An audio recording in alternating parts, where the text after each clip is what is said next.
All right, guys, Jake Paul is taking the biggest step up in his boxing career when he fights Anderson Silva on October 29th. A 47-year-old Anderson Silva, but former UFC middleweight champion Anderson Silva, and arguably the most decorated striker in MMA history. Now look, Anderson Silva's old, that's fine, but I've seen Anderson Silva beat Julio Cesar Chavez Jr., a former boxing champion, the son of a legend. A lot of people think Jake Paul needs to win this fight, but I'm about to tell you why. It's okay if Jake Paul loses this fight. As a matter of fact, Anderson Silva needs this a lot more than Jake Paul, but I'm gonna explain right here on Fightin Words. Jake Paul is 25 years old. He ain't even supposed to be here. He's become this boxing guy that people want to go see fight. He's tapped into the Generation Zers and the YouTubers and the social media influencers.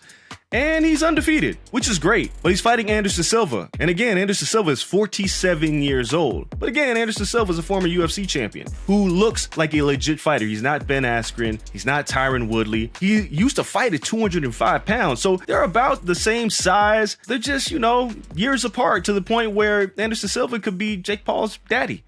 Nevertheless, Anderson Silva needs this fight. Jake Paul does not. Here's why. Jake Paul can lose, and it is okay. You don't want to know why it's okay? Because he's not supposed to be here. So if Jake Paul loses this fight, there's going to be the boxing guys in to go, oh, he's not a legitimate fighter. That's cool, but he's not killing your sport. We didn't get to see Spence versus Crawford. I don't want that. That's killing the sport more than Jake Paul fighting is. But if Jake Paul were to win, who's he going to fight next? That gets really tricky. Look, Tommy Fury can't even fight in the United States right now.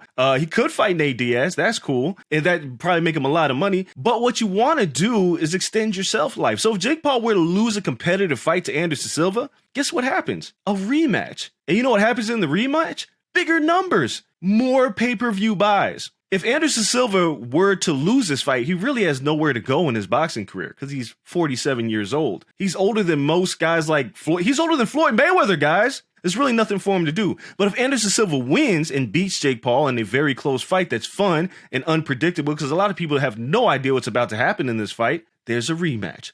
And there's a lot of money to be made between these two fighters. More importantly, Jake Paul could use the experience. Tyron Woodley, Ben Askren, Anderson Gibb,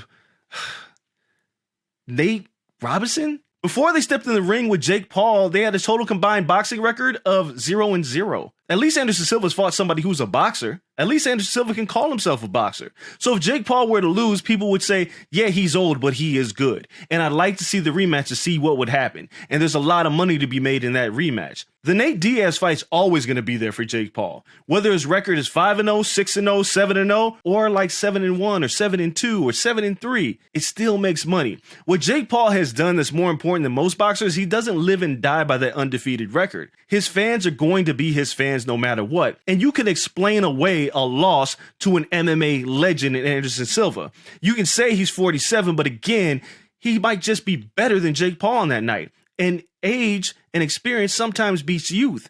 And you can do a rematch, which makes a lot of money for everybody involved. And then you can do the Tommy Fury fight. And then you can do the Nate Diaz fight. And then you can do the one fight that boxing purists are going to absolutely hate, but it'll probably break a lot of pay-per-view numbers. Jake Paul versus KSI. But first, the business between Anderson Silva and Jake Paul has to be had. And if Jake Paul loses, nobody's going to care. They're going to get mad on social media for like a few days and say he shouldn't be here and so on and so forth. But we're going to move on. Boxing is not predicated on undefeated records. It's predicated on fun fights and fights that are happening. Not on fights that are not happening like Spence versus Crawford and Joshua versus Fury.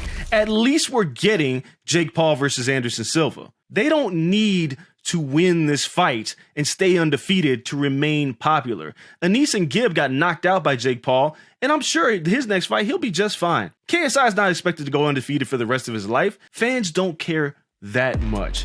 So Anderson Silva could win this fight, and it won't be the end of Jake Paul's career. Now, I know that's going to piss some of y'all off because y'all want Jake Paul gone from boxing, but it ain't happening. Jake Paul's not going to beat Canelo Alvarez. We know that. But Jake Paul is kind of fun. He's unpredictable. He's interesting. He does things that makes people care. Or maybe they just want to see him lose and they'll pay to see him lose again. But at the end of the day, Anderson Silva needs this win more than Jake Paul. Now, do you agree with what I got to say? Go ahead and comment below and make sure you subscribe and tune in for the next week's Fightin Words because I'm always going to say something that gets you people talking. But until then, we're out. Peace.